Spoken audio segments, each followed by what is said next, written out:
Olá, bem-vindo ao Miragem, seu videocast semanal que explora tecnologia, consciência e futuros possíveis, sob um olhar filosófico, prático e transformador.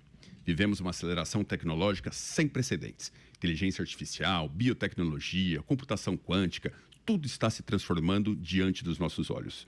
Mas no meio dessa revolução, ainda falta um espaço para pensar com profundidade. Como seguimos como humanos? O que não pode ser substituído? Qual é o nosso papel diante do futuro que estamos criando? A cada episódio, eu tenho a alegria de dividir esse espaço com dois parceiros que tornam essa jornada ainda muito mais rica. Tuta Neto. Salve, Gabas. E aí, tudo bem? Tudo ótimo, e você? Tudo bem, graças a Deus. E Samidana. Boa, Gabas. Tuta, o nosso convidado, você que nos ouve, um salve aí. Muito bom. E hoje nós temos um convidado muito especial, que é o professor Fausto Botelho. Ele é referência em análise técnica desde 1977 e totalmente dedicado ao universo das criptomoedas desde então.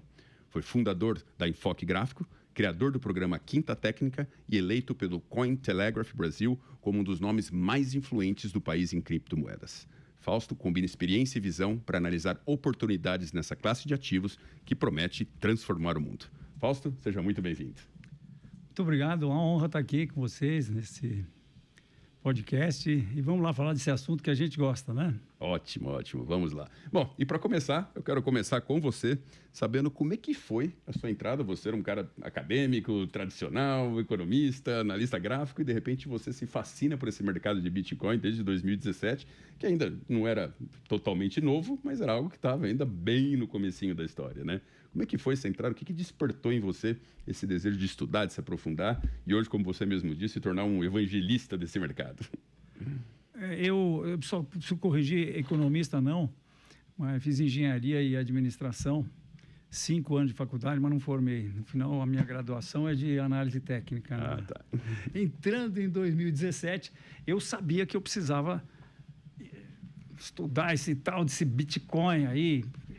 Sabia que era um ativo eletrônico, tá? Não entendia nada do negócio. E tive a felicidade de poder levar um amigo do meu filho, que sabia tudo, que tinha entrado no começo, e, inclusive ele entrou no pré-lançamento do Ethereum. Então ele estudava muito, sabia tudo, e eu, como empresário da área, tinha todas as perguntas e ele todas as respostas. Eu queria te fazer uma pergunta nesse sentido. Existe uma literatura de finanças, com alguns prêmios Nobel agraciados, entre eles o Eugene Fama, professor de Chicago, que eles defendem, eles postulam eficiências de mercado em suas diversas formas. Basicamente, tem 3 formas de eficiência de mercado. Tem uma que chama fraca, tem uma que chama semi-forte, tem uma que chama forte. E aí vários testes são feitos para ver se os mercados são eficientes. Fazendo um resumo, a forma fraca fala que o preço atual de qualquer ativo incorpora todas as informações públicas sobre esses ativos. Então, basicamente, volume, preço e quantas transações tiveram. A semiforte, além dessas informações, também incorporam as públicas sobre a contabilidade. Então, os balanços, as análises de mercado que são públicas, os análises de banco. Uhum. E a última forte, além de incorporar as duas anteriores, ela incorpora também as informações privadas, ou seja, o inside information.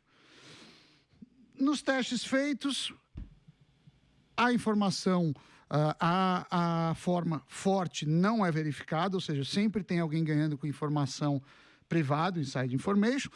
A semi-forte, em alguns casos, ela vale nos mercados mais líquidos, em outros não. E a fraca quase sempre, pelo menos eu não lembro de um estudo que mostra que bate a fraca. Então o que ele fala? Se o preço de um ativo é 100, esse é a melhor previsão. Por quê? O que o Eugene fala. Se todo mundo achasse que ia subir, ninguém ia ser tolo de vender a 100. E se todo mundo achasse que ia descer, ninguém ia ser tolo de comprar. E diante disso eu te pergunto, Fausto, como que a análise gráfica, técnica, trabalha em cima disso? Porque, teoricamente, não adianta você olhar o passado, já que o último preço incorpora. Assim, o que é a sua experiência disso? Bom, em primeiro lugar, eu queria dizer para você que está nos ouvindo que, para mim, é uma honra muito grande poder falar de análise técnica para o Samidana. Eu nunca fui um analista técnico, mas vou aprender. É uma honra aprender contigo. Sami, olha, eu vou fazer a resposta, mas nos meus termos. Claro. Nos termos que a gente usa com análise técnica. O que nós fazemos é tentar entender o comportamento da massa. E o que eu chamo de massa é a média das opiniões de todos os participantes do mercado, ponderada em função do poder de fogo de cada participante. Então, o que nós analistas técnicos fazemos é tentar analisar e interpretar essa média de opiniões. Quando a gente olha um gráfico, a gente pretende estar, então, justamente tentando analisar essa média de opiniões, porque é a média de opiniões que comanda os preços. Eu poderia dizer que um gráfico nada mais é do que um espelho de comportamento da massa. Média de opiniões, todos os participantes. E quando eu olho o comportamento da massa através de um gráfico, eu, nem sempre, mas muitas vezes, eu tenho indicações absolutamente lógicas sobre o comportamento futuro da massa. Nós lidamos com o imponderável. Eu costumo dizer que a análise técnica funciona sempre. Mantido o conjunto macro de fatores fundamentais. Inclusive, esses comportamentos, apesar de existirem imponderáveis, sempre, né? Mas, obviamente, tem tendências, né? Até ouvi recentemente, inteligência artificial é um tema que a gente fala bastante aqui, né, Tuta, sabe? E eu vi um estudo recentemente, não sei se vocês viram, comentando que fizeram uma análise de previsibilidade comportamental do ser humano feito com IA. Sim, e feito com grandes psicólogos. Era uma coisa... O IA conseguia prever com muito mais precisão o futuro do comportamento humano, mais do que psicólogos comportamentais, que fizeram toda uma análise e tal, justamente por quê? Porque o ser humano tem uma certa previsibilidade, a gente tem uma certa base de valores, de ideias, de crenças que resultam em certos comportamentos que, obviamente, quando você conhece todos esses dados, você consegue prever. E se transformar isso em gráfico, obviamente, é a mesma coisa, né? Você indica a tendência. Vai ser sempre certo? Claro que não, existe imponderável sempre. Fazendo link com o Bitcoin, acho que uma das perguntas que fica é assim, qual seria o valor justo do Bitcoin? Por que o Bitcoin está 120 ou não 140, 200 mil dólares ou 30 mil dólares? E aí eu acho que o Fausto pode juntar as duas áreas, né? Para onde vai o Bitcoin? Assim? Qual que seria o preço adequado para o Bitcoin? Antes de você responder, eu tenho um recado rápido que eu gostaria de dar para todos vocês que estão nos ouvindo agora. O Mirage tem o apoio da Freshcodes, uma empresa que entende do poder da inteligência artificial para expandir o potencial humano. A Fresh é especializada em desenvolver soluções digitais sob medida, com foco em inovação, performance e, claro, gente no centro do processo. Se você está pensando em tirar um projeto tech do papel ou escalar seu produto com inteligência, vale conferir. freshcodes.com.br. Bom, qual é o preço justo do Bitcoin? O que determina essa precificação? O preço justo do Bitcoin é o preço que está saindo aqui no meu celular agora. Claro, é o que está no mercado. Esse é o preço justo. Por quê? Porque é onde comprados e vendidos acham que ele tem que estar. É onde a massa definiu que ele esteja. A média das opiniões de todos... Mas acho que a pergunta do Sami, qual é o fundamento que dá nisso? Né? Porque você vai fazer uma análise de uma empresa, você tem uma análise fundamental, você tem os dados, você tem mercado, você tem uma série de fatores.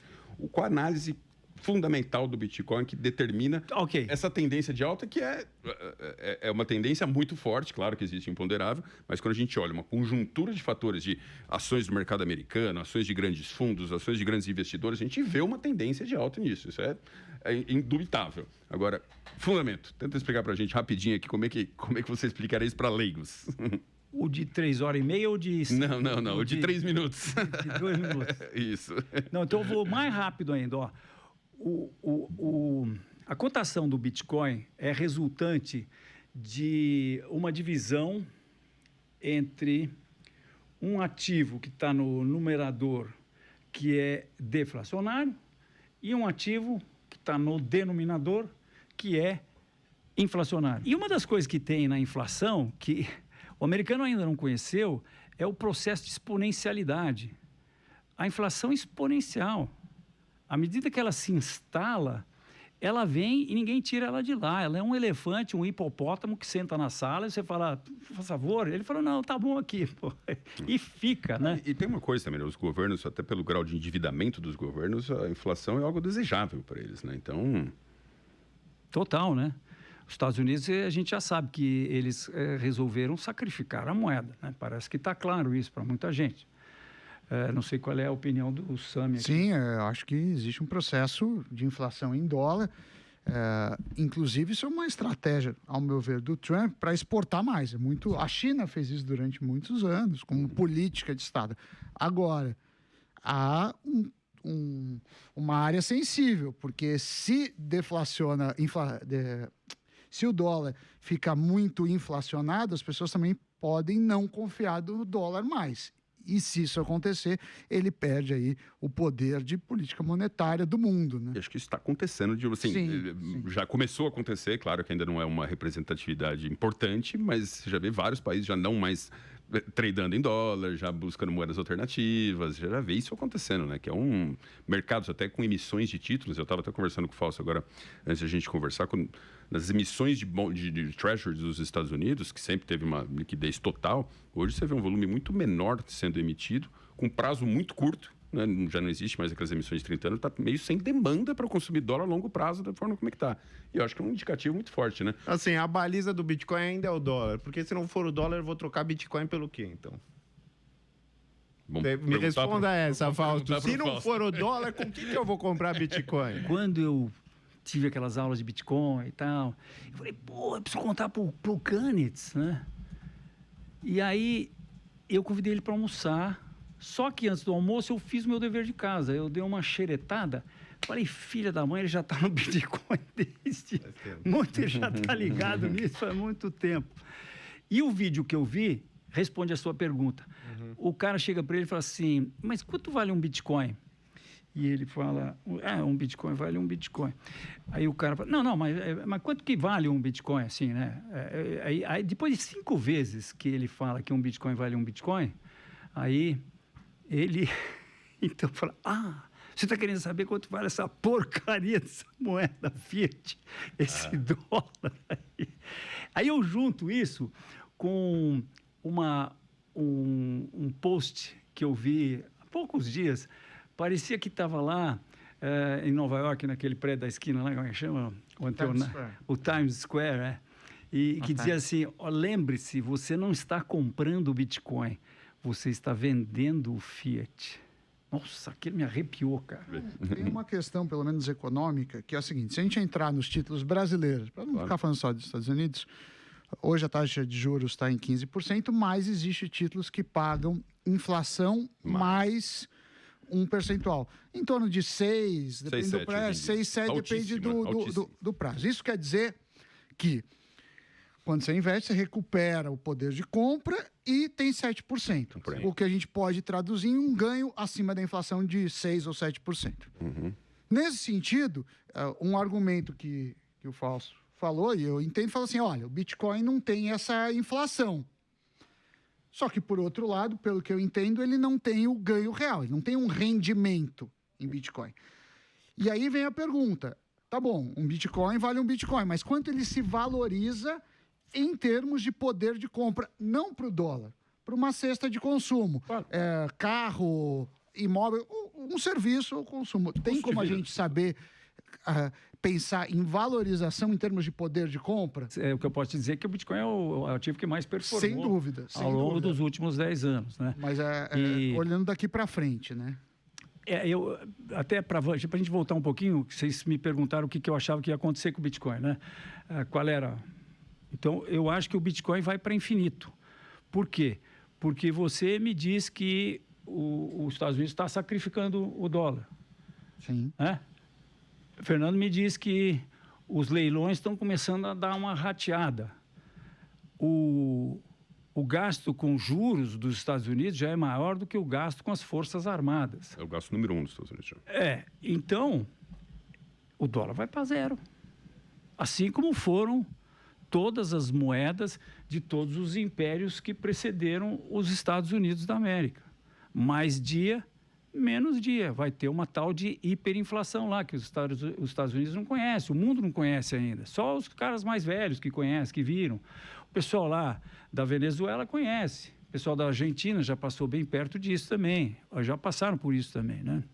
Então, eu acho que é meio que inevitável isso.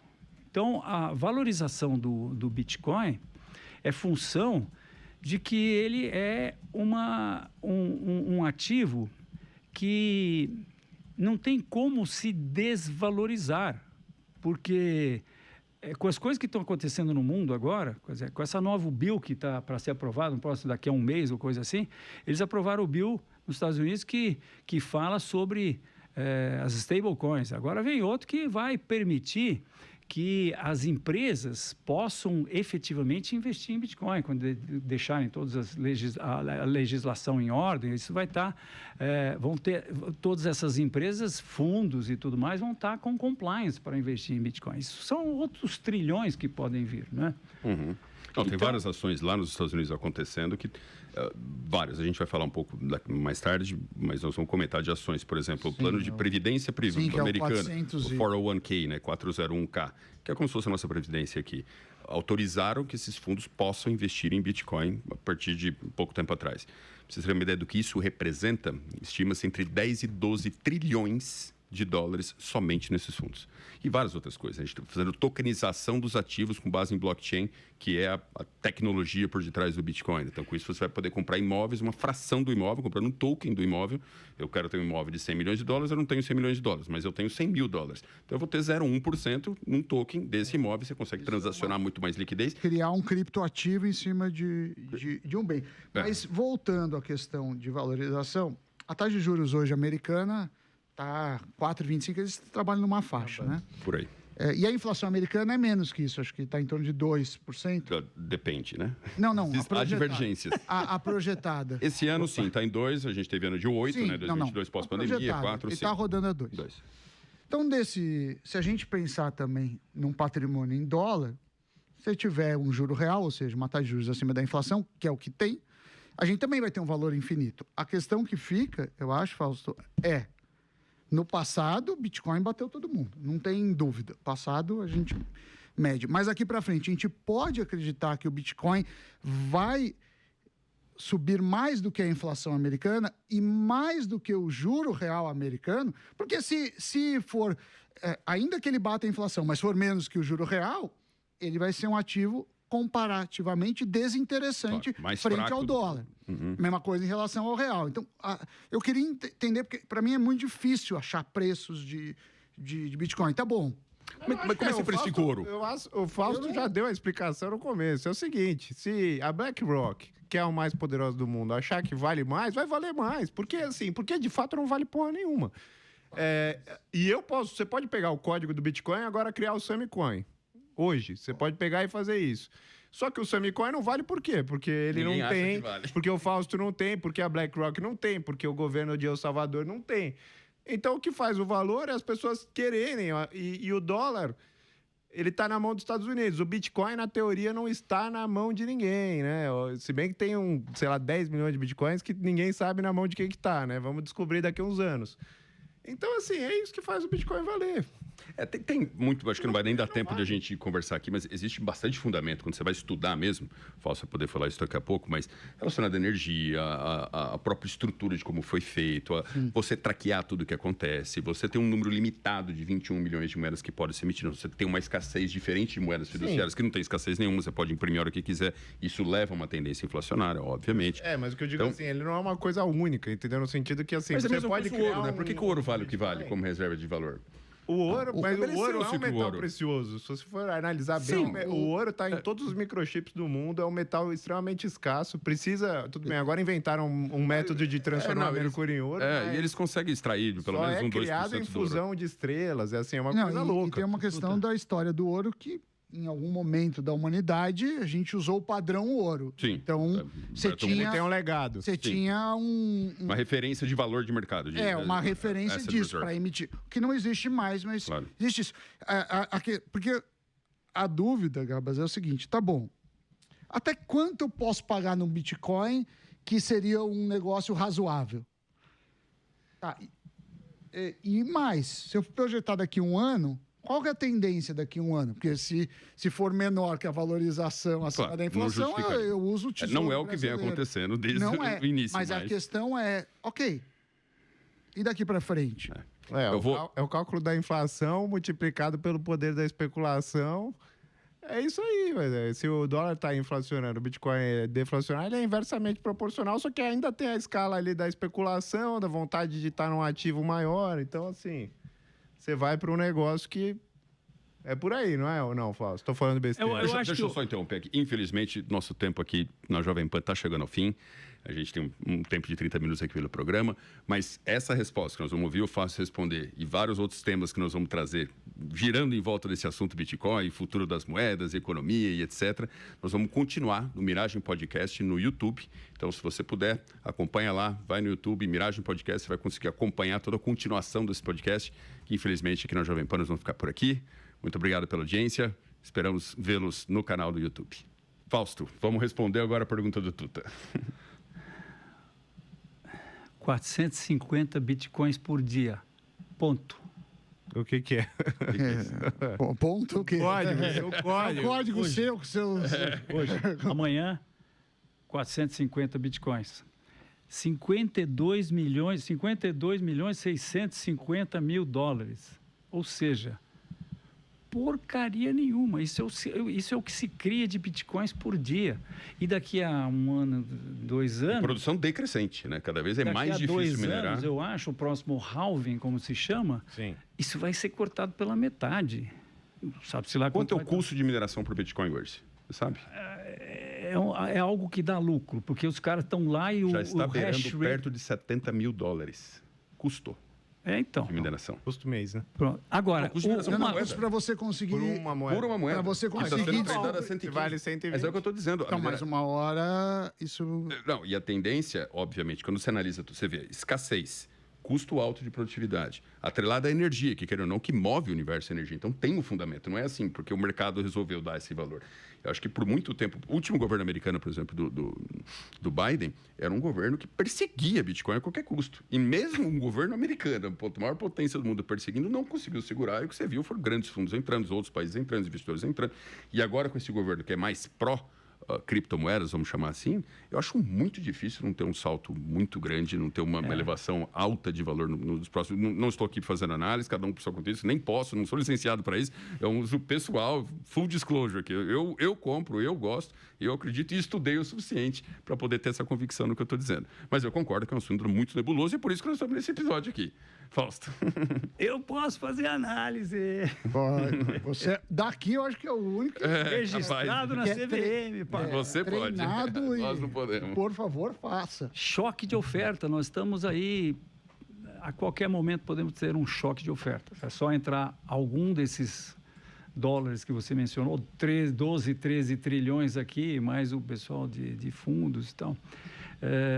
Agora, uma coisa muito interessante é que, aliás, você no início, você falou que o Bitcoin seria um possível ouro digital. Possível digital, uma possível reserva de mercado. Que é o que está caminhando, né? Porque tem até a questão da portabilidade. O ouro, por mais que, obviamente, tem todo esse histórico, mas por ano se minera mais ou menos de 1 a 2% do ouro que existe no mundo. Então, existe uma crescente produção.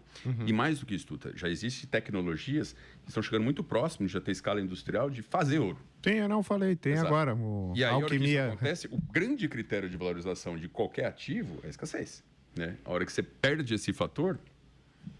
Sim, mas é uma escassez. Isso que eu falo, o Bitcoin ele é uma escassez que no final assim, ele não é tão escasso, porque a tecnologia, o blockchain, ele pode ser replicado. Sim, mas aí não vai ser Bitcoin. Mas não é Bitcoin. Não é Bitcoin. Podem fazer uma... Mas eu poderia imprimir $1 milhão de dólares SAMI também e falar, ó, nunca mais vai ser impresso. Quebra a máquina e fala, ó, só tem $1.000 SAMI. Se fizesse isso, o dólar valeria muito. O problema é que ninguém faz isso mas porque os governos gastam mais do que arrecadam. Porque no final é um sistema de roubo. Aí existe a expectativa que o Bitcoin vai fugir desse sistema de roubo governamental, que é imprimir dinheiro.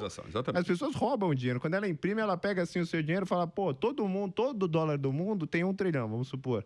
eu imprimo mais 500. Você tinha 100 mil, você se fudeu. Exato. Acabou. Você não tem mais 100 mil. Fui diluído. Você não tem mais X%. Seu percentual caiu. Então, existe um sonho que, assim, ninguém vai mexer no meu dinheiro virtual. Ninguém vai mexer nesse dinheirinho aqui. Mas, não sei.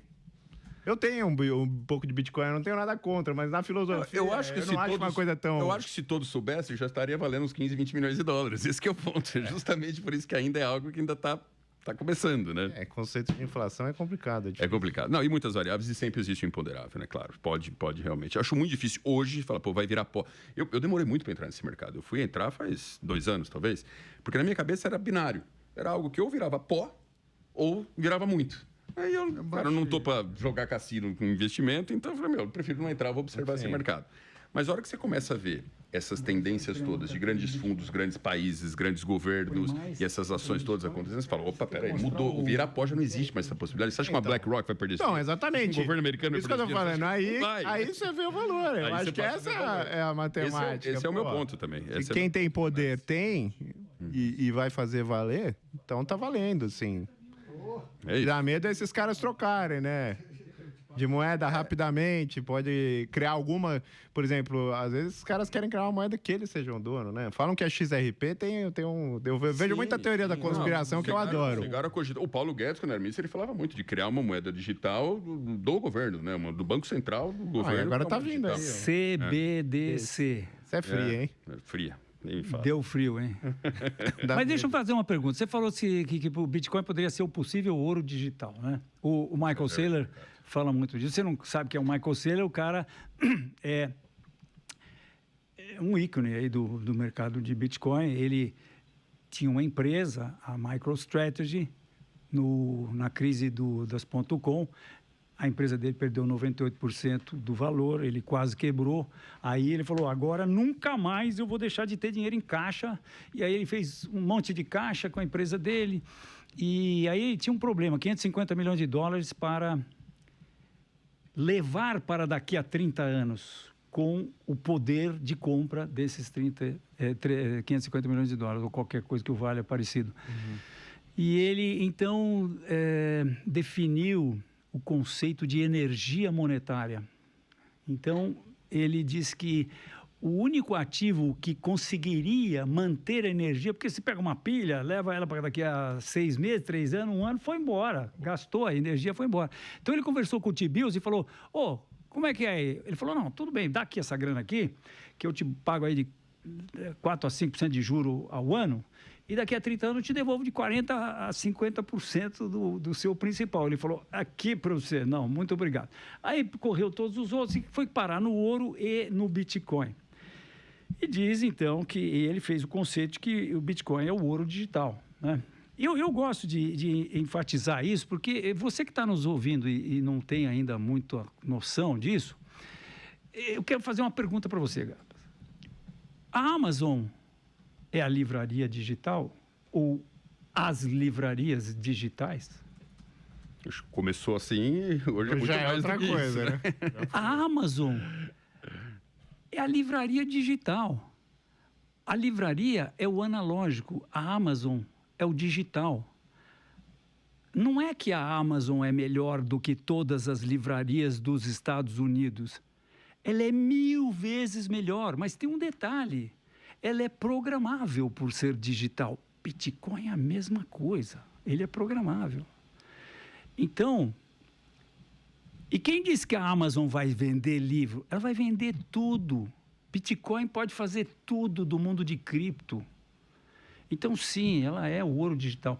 E ela é 1000 vezes melhor do que o ouro em todos os quesitos. Um deles é o seguinte, você, por exemplo, tem uma empresa e vai receber uma ação trabalhista conjunta dos funcionários da sua empresa. O juiz dá ganho de causa lá, não sei a que ponto lá do processo, as suas contas são bloqueadas, tá certo? Se o seu dinheiro está em Bitcoin, ninguém vai bloquear a sua conta. Se está em Bitcoin, está na sua posse, né? Não seria dentro de um celular, um dinheiro maior, mas pode ser dentro de uma espécie de pendrive, que é onde pode se guardar isso, e com outras garantias também, né?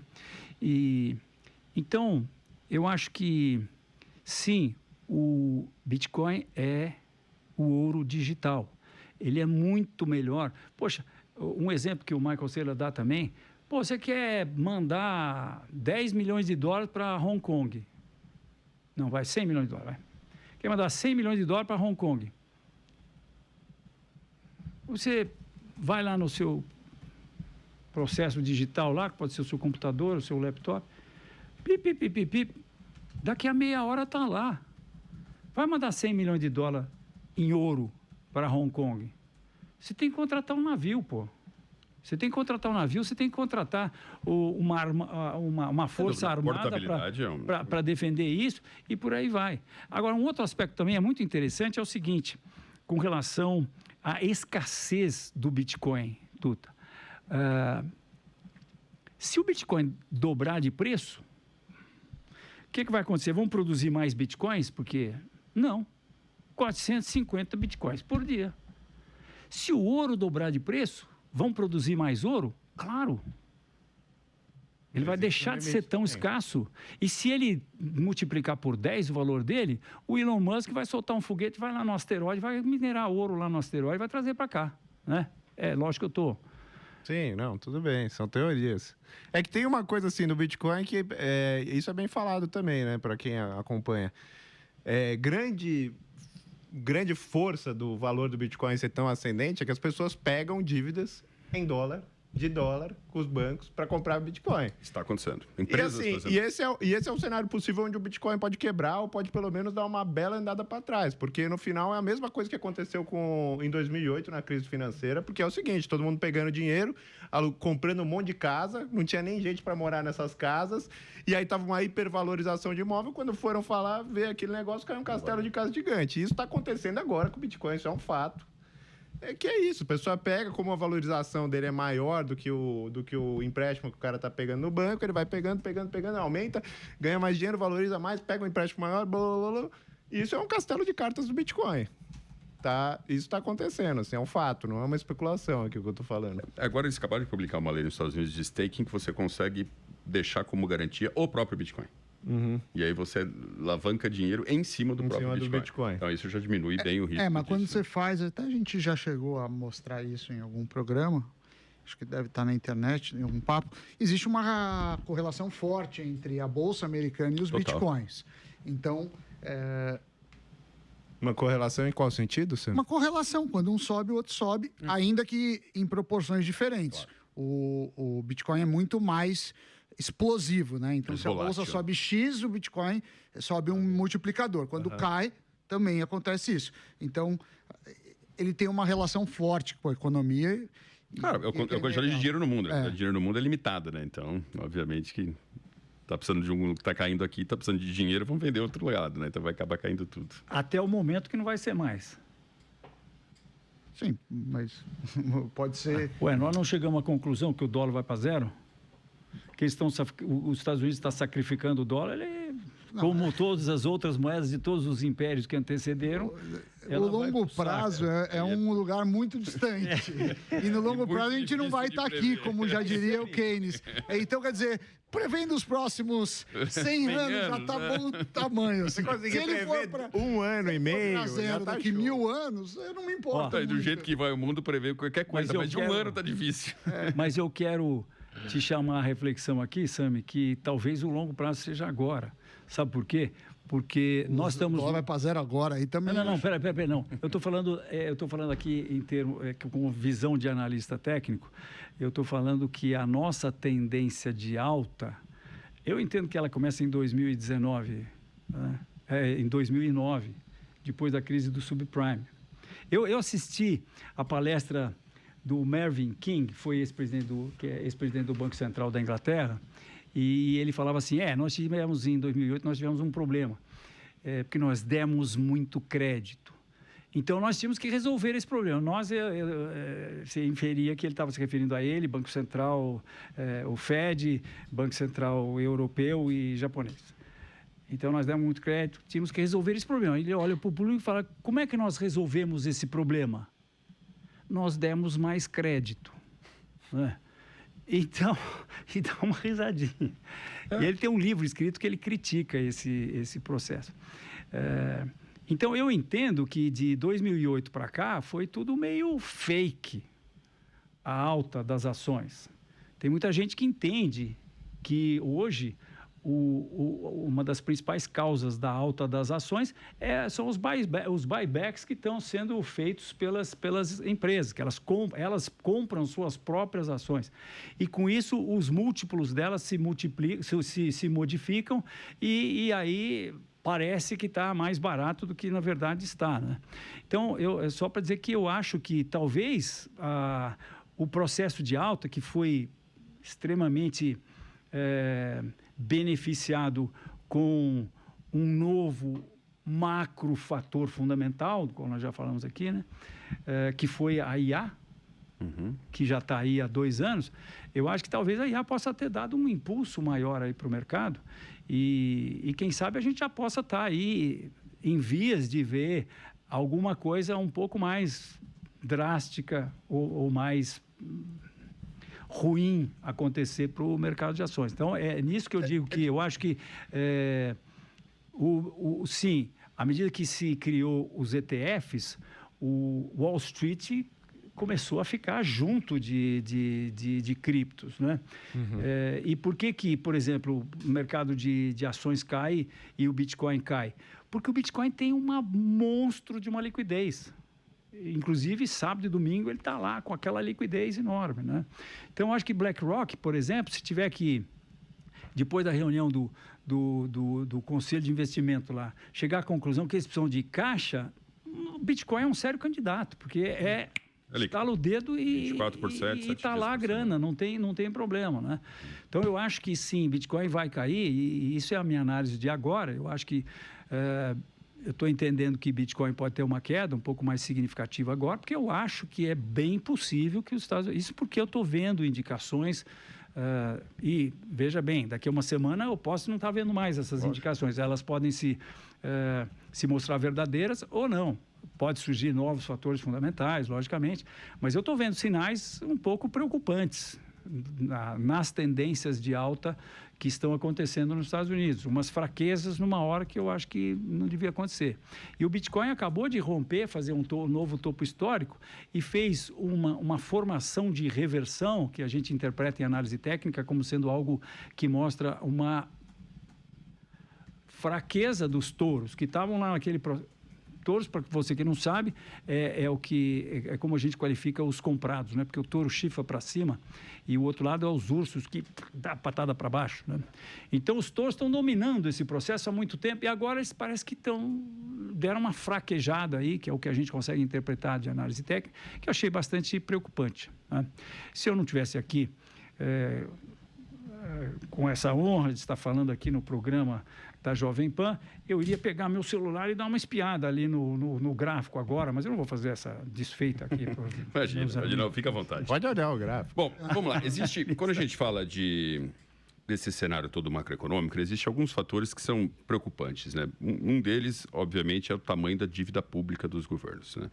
Você pega países como o Japão, sei lá, 200% do PIB, os Estados Unidos também é uma loucura, o Brasil também, ano a ano, não para de crescer o tamanho da dívida pública.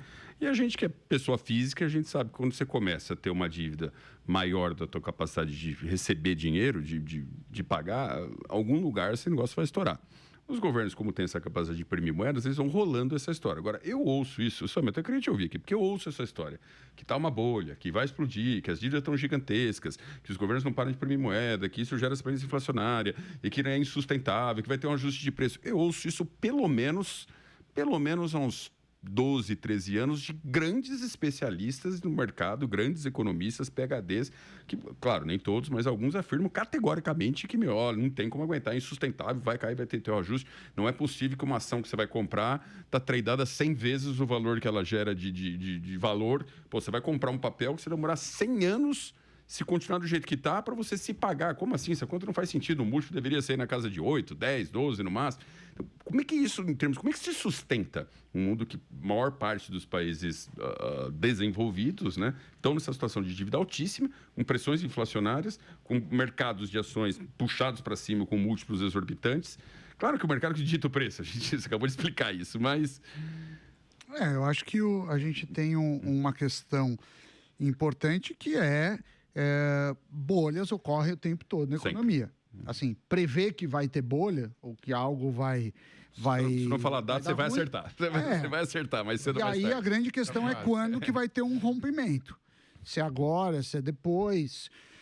Ninguém sabe. Agora, uma coisa eu te garanto, no pós-pandemia, a gente teve uma inflação gigante nos países. Você que viaja com frequência para os Estados Unidos, por exemplo. Nos Estados Unidos, você tem um poder de compra muito inferior hoje do que você tinha antes da pandemia. Você pegar você vai para Miami, o preço de imóvel, no mínimo, está 3 vezes mais caro do que era. Assim, e isso, na verdade, já é um desses ajustes. Agora, por outro lado, você tem um caminhão de dinheiro, que é o dinheiro que tem no mundo, que precisa estar circulando. Esses fundos de investimento, esses fundos de previdência, o 401k, tem que ter um destino. Claro. O cara não pode ficar com dinheiro em caixa. Então, eu acho que isso também vai proporcionando um fomento no mercado. Um fomento no mercado. Agora, se você for pensar a lógica, né? Por exemplo, no Brasil... que a taxa de juros, vamos fazer uma conta simples, fique 10%. Está 15%, vai cair um pouco, 10%, e vamos pensar 10% linear, que é para não ter... Não é mais fácil de calcular. Ok, então em 10 anos eu tenho o retorno. Então, teoricamente, para eu investir em ação, eu preciso ter algo mais atraente que isso. Claro, não tem um que risco o risco brasileiro, não que o governo brasileiro não tenha risco, tem, mas é menor do que ações no Brasil, pelo menos. Então, eu acho que existem esses parâmetros de equilíbrio. Agora, que uma hora vai dar crise, que a gente tem rupturas, que dessas várias moedas, criptomoedas, a maioria vai para zero, eu não tenho dúvida. Eu não tenho dúvida. Então, aí também fica essa questão, tá? Criptomoedas é uma realidade? Até agora, o Bitcoin tem sido o carro-chefe. Mas há quem diga que tem outras que têm mais tecnologia, que são melhores... e que vão substituir, mas aí é uma questão de migração, né? Quando a internet surgiu, o Yahoo era dominante, você tinha o Alta Vista, você tinha vários, aí o Google... AOL, lembra da AOL? Mas como buscador, o Google não era o principal buscador. E aí entrou o Google. Então, assim, quem que vai tomar o mercado é difícil saber. Até agora... o Bitcoin não... E tem um tempo, né? E já tem muitos investimentos institucionais, né? Sim. Muito bom, muito bom. Fausto, vamos seguir aqui uma coisa que eu acho que pode ter para as pessoas que estão nos ouvindo aqui, que ainda não conhecem tão a fundo, não estudam muito a fundo, se você puder me dar 3 argumentos, só 3 argumentos para a pessoa estudar Bitcoin. Não estou dizendo para investir, acho que investir é um segundo passo quando você está um pouco mais convicto da tese. Mas para estudar, o que você acha fundamental que a pessoa aprenda e tenha conhecimento para poder ter um pouco mais de entendimento do que nós estamos falando quando a gente está falando de Bitcoin? Ô, Gabo, eu quero dizer o que eu acho que é Bitcoin. Ótimo. Bitcoin é uma contabilidade, um processo de contabilidade que foi inventado por um cara que deveria ganhar 10 prêmios Nobel. 10, eu falei. Eu costumo comparar essa contabilidade com aquele livro contábil do português que tinha na esquina de casa, tinha um boteco lá, que a gente ia lá pegar uma Coca-Cola no fiado e ele marcava na página. Essa contabilidade, todo mundo sabe o nome, blockchain. Todo mundo já ouviu esse nome, né? Isso está revolucionando as finanças no mundo. Não só no mundo cripto, mas no mundo financeiro tradicional também, né? Então, essa contabilidade, ao invés de marcar linhas lá, ela marca transações. O que é essa contabilidade? Ela marca quem tem o que de Bitcoin. Bitcoin do que foi emitido de Bitcoin até hoje. São emitidos 420 Bitcoins por dia. 450, Bitcoins por dia, né?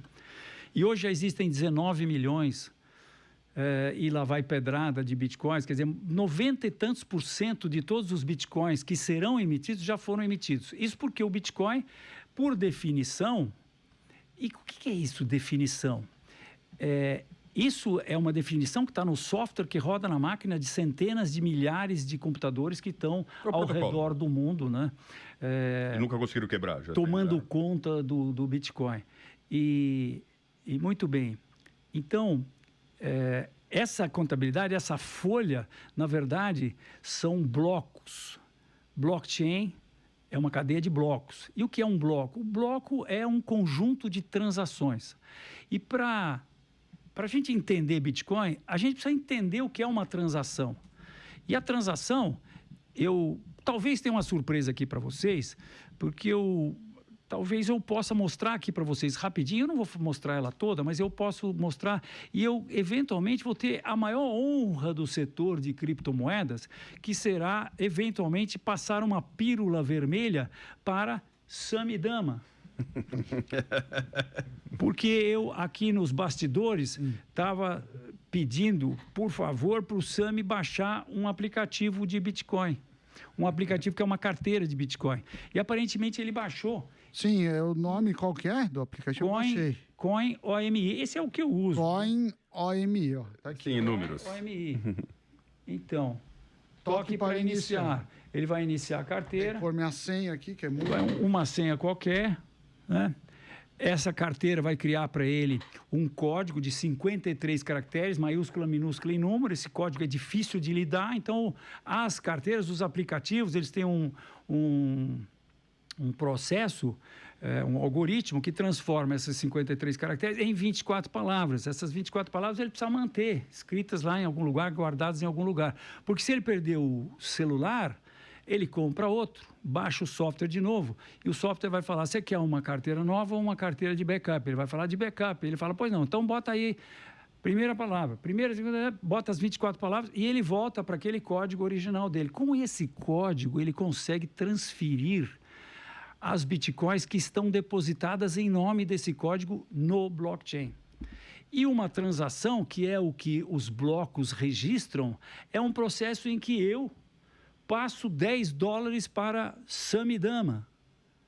Samidana. Ele pede para anotar... Que ele depois vai me pagar em cerveja.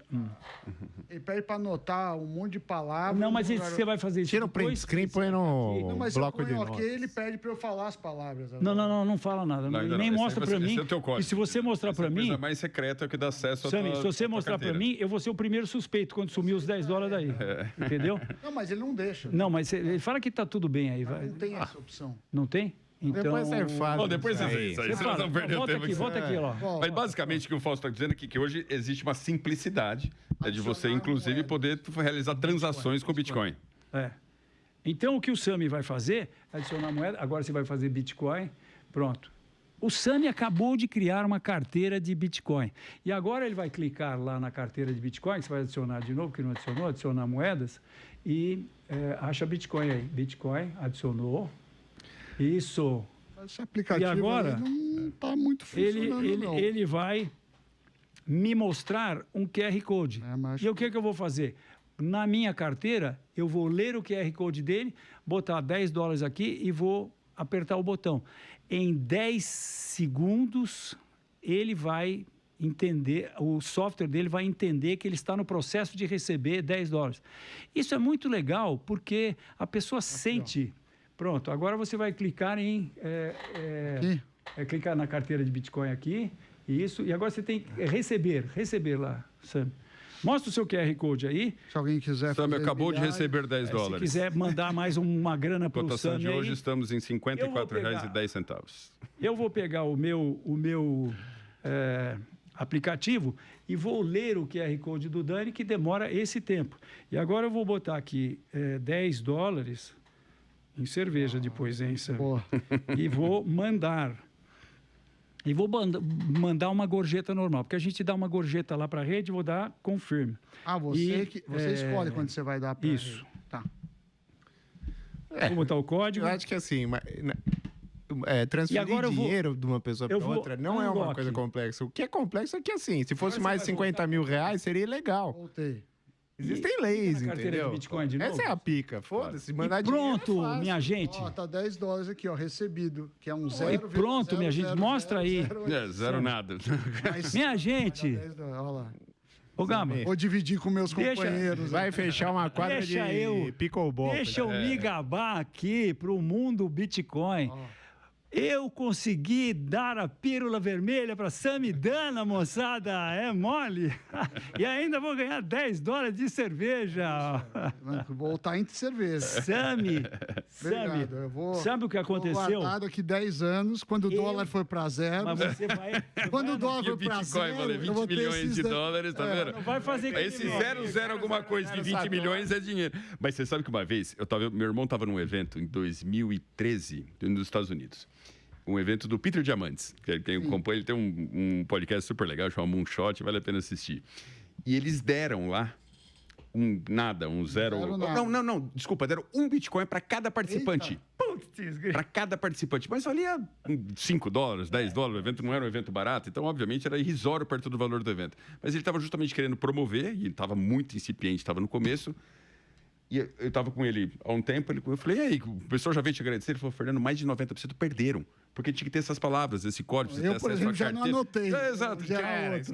Mais de 90% perderam. O cara olha para trás, olha, $115 mil na cotação de hoje, então você imagina. E eu fui num evento com ele agora em março desse ano, ele deu um Solana para cada um, que é uma outra criptomoeda. Sim. Solana, né? Acho que é Solana, que eu acho que é uma stablecoin, que hoje, sei lá, tá vendo, $100, você tem alguma coisa, não sei quanto é. $180. E eu, obviamente, perdi o papel também. Então, assim, é algo que as pessoas, quando tá nesse critério, não dão muita bola para isso. Mas a hora que a coisa acontece, eu falo, meu Deus do céu, né? Que deve ter gente arrependida, inclusive muita gente que perdeu, que tem hoje, cotação de hoje, milhões e milhões de dólares, que não tem acesso às suas chaves. Daí não consegue resgatar esse valor nunca. Mas estamos indo para o encerramento aqui. Vamos... Só um fechamento. Fausto, só para... Claro. Sami, próxima vez que você for viajar, nós vamos trocar o figurinha aqui. Tá. Você eventualmente vai comprar $1.000, $2.000 e vai botar $2.000 no seu bolso como garantia, entendeu? Pronto. Ou a próxima vez que a sua sobrinha, seu sobrinho, seu filho fizer aniversário, em vez de você dar um brinquedo para ele, você fala, baixa a carteira de Bitcoin aí, moleque, pô. Aí, ó, mostra o QR Code. Eu acho que ele ainda está numa idade. Era cedo para isso também. Piririco, rei dos Bitcoins. Aí você passa a pílula vermelha, pronto. Muito bom. Vamos para nossas considerações finais aqui, nesse programa que a gente teve a ilustre presença aqui do Fausto Botelho, e a gente pôde conversar um pouquinho sobre essa questão de criptomoedas, Bitcoin, futuro das moedas tradicionais, né, dólar, real e outras moedas que existem no mundo, questões de mercado, transações, impactos econômicos, tudo mais. Quero ouvir aqui as considerações finais, principalmente pensando nessa evolução que o mundo está passando, mais que uma evolução, é quase que uma revolução, né, que o mundo está enfrentando em várias áreas, em vários aspectos, e junto com essas mudanças todas, que temos questões de inteligência artificial, robótica, todas essas questões de nanotecnologias, biotecnologias, viagens espaciais, descobertas de novas fontes de energia, acho que existe tanta coisa acontecendo no mundo, que tem uma convergência grande, que indica um mundo muito diferente do que a gente está acostumado. No meio de tudo isso, a gente tem o Bitcoin como uma possível reserva de mercado, que até então sempre foi o ouro, historicamente, né? Hoje você vê uma tendência de grandes governos, o americano, nos Estados Unidos, querendo se tornar a capital do cripto no mundo, né? Crypto Capital, todas essas ações de deixar fundos de pensão poder investir e fazer tokenização de ativos reais. Só o mercado de real estate, né? Que a gente falou de imóveis aqui, estima-se que hoje seja em torno de $120 trilhões. O mercado de real estate são 10, 12 vezes maior do que o mercado de aposentadoria privada. A hora que você começa a tokenizar isso e fazer isso com base em blockchain, é mais um reforço ainda que você tem para criptomoedas, tokenização de ativos, etc. Como é que você vê esse nosso futuro, do que está acontecendo, do que está rolando, essa convergência? Acha que o Bitcoin vai fazer parte desse novo futuro? Não vai? Se a parte econômica vai continuar igual? Dá um pouquinho das suas considerações para a gente encerrar o programa de hoje. Bom, na minha opinião, vai depender da institucionalização das coisas, né? O que eu falei, transferir 50 mil para uma pessoa em um segundo, hoje em dia se faz no Pix também. Então, assim, tecnologicamente, a barreira não é a transferência. O fato é que, se eu transferir mais de 50 mil reais para uma pessoa, sai da doação e aí eu preciso pagar imposto sobre isso. Então, assim, são problemas legais. Então, como o governo vai fazer isso para cobrar imposto, para ganhar dinheiro? Porque, assim, quem tem o poder não vai largar a mão. Então, eu vejo que o problema é esse. O problema não é a tecnologia, a moeda, é como que o mundo vai se re-regular para um novo cenário onde tem mais liberdade econômica, então vai cobrar imposto em outra ponta, não é mais na transação, é no ganho, é no não sei o quê, não sei, precisa de uma precisa de uma remodelagem, entendeu? Para esse sistema. E muita coisa. É uma coisa muito complicada, não é difícil de regular, é muito acelerado e realmente não é simples. Também não tem uma visão clara. Sami? Também não tem uma visão clara, eu acho que, como eu falei, tem muitos processos simultâneos. O Bitcoin é o que está na frente, não tecnologicamente, porque tem outras criptomoedas mais avançadas, mas é ainda o que tem mais liquidez. E não é claro, sim. Para mim, não é claro nem que o mundo vai ser todo de uma moeda independente de governo. Não é claro isso. E também não é claro, se isso acontecer, qual vai ser a tecnologia. Então, assim... são muito mais perguntas do que respostas. Agora, que o Bitcoin foi o ativo que mais rendeu nos últimos tempos, isso é um fato. A pessoa pode gostar ou não, isso é um fato. Mas a gente sabe que retornos passados não garantem retornos futuros. Fausto, considerações finais aqui. Olha, eu acho que a gente caminha para o padrão SAT. Não vai ser o padrão Bitcoin, vai ser o padrão Satoshis. As coisas vão ser, no futuro, cotadas em satoshis. Satoshi, para quem não sabe, é como se fosse uma fração do Bitcoin em si. Porque hoje o Bitcoin vale muito, então você não vai conseguir transacionar num algo que hoje está valendo, cotação de hoje, de gravação desse episódio, está em $115 mil. Então, Satoshi é como se fosse uma fração disso para você poder fazer compras menores. É o cento do dólar. O dólar, um centavo é 0,01. O Bitcoin tem 8 casas depois da vírgula. Então... o 0,0001 na oitava casa decimal é um satoshi. Então, eu acho que você vai chegar numa loja de departamentos e antes de você chegar, antes de você descer do táxi ou do Uber ou do carro autônomo, o seu celular já vai falar com o servidor da casa, do magazine lá, e eles vão resolver em qual moeda você vai pagar. E você vai ter lá você vai ter os euros da vida, você vai ter os francos suíços da vida e você vai ter os Dogecoins da vida e os Bitcoin Cashes da vida. Você vai poder pagar em várias moedas lá, mas tudo se referenciando ao Bitcoin. Eu acho que como uma reserva de valor. O Bitcoin é o novo dólar. O Bitcoin é o novo ouro, quer dizer. Não, o novo dólar. O novo dólar no sentido de que o dólar hoje é a principal. Todas as moedas se referenciam no Bitcoin. Você acha que o Bitcoin vai virar moeda transacional? Porque são coisas distintas. Não vai virar moeda transacional. Como é que é? Ele não vai, porque ele vai virar moeda transacional para ativos de alto valor. Você vai comprar um jato, o cara vai anunciar um jato em Bitcoin. Ele vai falar, o meu jato custa, digamos, 10 Bitcoins. Que daí, na época, o Bitcoin, logicamente... Sam, vai estar valendo $1 milhão. O que você acha? Não, se o dólar valer 0, tem que valer infinito. Uma coisa, é tudo uma questão de parâmetro. Foi o Samidana que falou que o Bitcoin vai valer infinito. Eu queria falar, mas não falei aqui, fiquei quieto. Mas ele falou. Isso é uma decorrência do dólar zero. O dólar zero, exato. O dólar zero. Eu só quero saber quando, porque aí eu já torro tudo antes. Não vai dar tempo a gente discutir hoje aqui, porque obviamente está acabando o nosso tempo também, mas eu lembro, eu peguei muito a época, e muitos de vocês estão assistindo pegaram também, da URV, lembra disso? URV. Que foi que a moeda brasileira era tão inflacionada, tão desvalorizada tempos a tempos, o Fausto até comentou que o cara de manhã ele ia depositar no banco, porque se ele depositasse à tarde era outro tipo de rendimento. Então imagina a insanidade, cara, no mesmo dia você tem variações diferentes. Mas na época criou-se o chamado URV, que é como se fosse uma unidade real de valor, e aí fizeram uma paridade 1 para 1, no caso com a moeda que estava sendo lançada, o real durante um tempo, né? Não sei quanto tempo foi, 1 ano, 2 anos, sabe, que seguraram por um tempinho. Sim, mas era um outro processo, né? Acho que tudo passa por um negócio que a gente não deu tanto ênfase, porque não deu tempo, que é a questão do governo. Porque no limite, se é tudo Bitcoin, acabou o governo. Acabou o governo. E aí? Como que você vai pagar as coisas públicas? Vai ficar bem mais difícil para os governos cobrarem o imposto. Mas aí... aí seria uma reorganização total. Aí eu acho... Aí é mais difícil de prever ainda.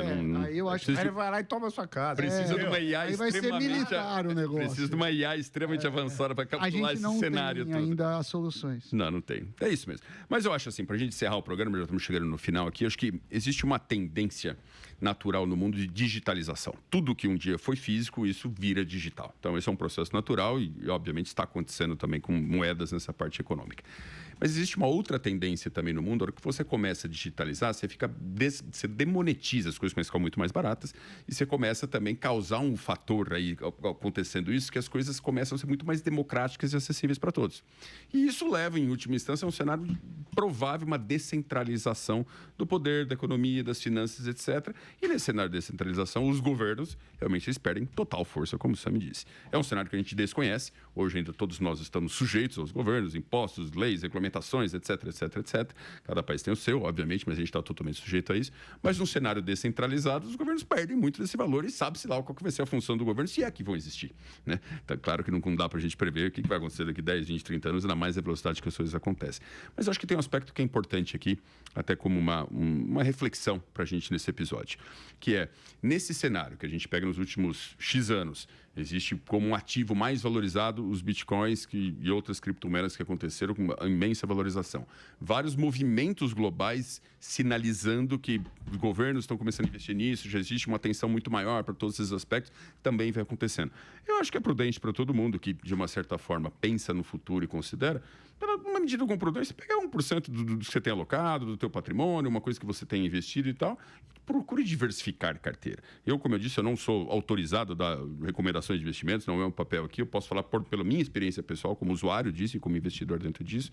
Eu acho que é sempre um cenário prudente, a gente está antenado, está estudando, está conhecendo essas novas tendências, diversificar as suas ações, porque isso certamente vai te trazer um benefício futuro.